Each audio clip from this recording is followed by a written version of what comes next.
عسلامة، مرحبا بكم. وصفتنا اليوم مسفوف خفيف يعمل الكيف، نودكم ولا نشهيكم. ان شاء الله تكون تعجبكم الوصفة. تابعوني على قناة كويزين مريوة. مكونات وصفة اليوم: عندي هوني باكو كسكسي مسفوف، بنان، مية عطرشية، زبدة، دقلة، جوزة، لوز، بكوين، فلان، فاني، حليب وسكر. باش نبداو اول مرحله باش نحضروا المسفوف نتاعنا. انا اليوم باش نستعمل نص باكو باش نبسبسو بزيت الزيتونه. بسم الله، حتى لين هكا الزيت يدخل في الكسكسي. شفتوا كيفاش مبسبسه بالزيت. مش نزيدو شويه بعد ما بسبستو بالزيت. نعاود نحرك توا الكسكسي متاعي والمقفول متاعي بدا يفور باش نصبو. شفتوا كيفاش، ونخليه يفور. بعد ما فور المسفوف متاعنا باش نبخو بشويه عطرجيه، نبخوه مرتين ولا ثلاثه يعمل هيك النكهه، ونحركه ونخليه يتفور. ما نحكي لكمش على هيك البنه. بعد ما فور المسفوف متاعي وطاب باش نضيف عليه مغرفه كبيره زبده، ونحركه باش تذوب هيك الزبده. ونضيف عليه مغرفه مش مكومه سكر.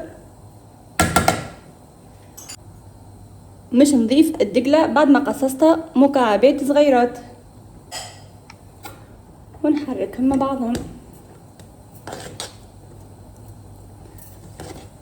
هذايا سحور يقنع.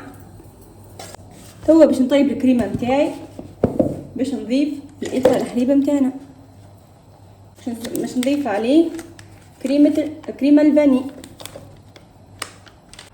و4 مغارف سكر، ونحركها حتى لين تطيب.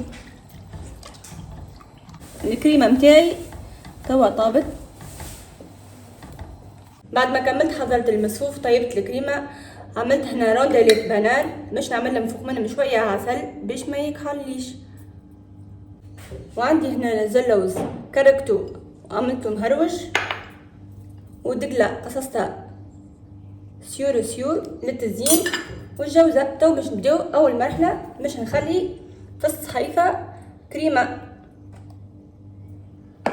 ونخلي فوق منها المسفوف اللي بالدقله، ونعمل فرشه رونديلات بنان. اختياري البنان كل قدير وقدروا.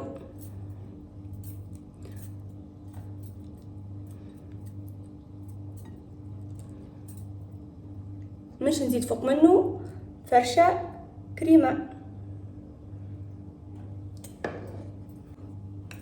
وفرشة مسفوف، فرشة ثانية. وتو مش نضيف على المسفوف شوية لوز مهروش يعطي هيك البنة، ونزيد فرشة كريمة، ونزينهم بالرونديلات البنان وسيور الدقلة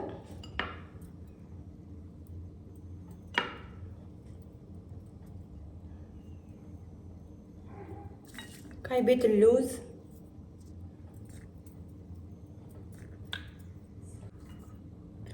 كعيبة جوزة في الوسط. شفتوا كيفاش الكل مش نعملهم على نفس الطريقة. هكيكا كملت حضرت الصحيفات متاعنا.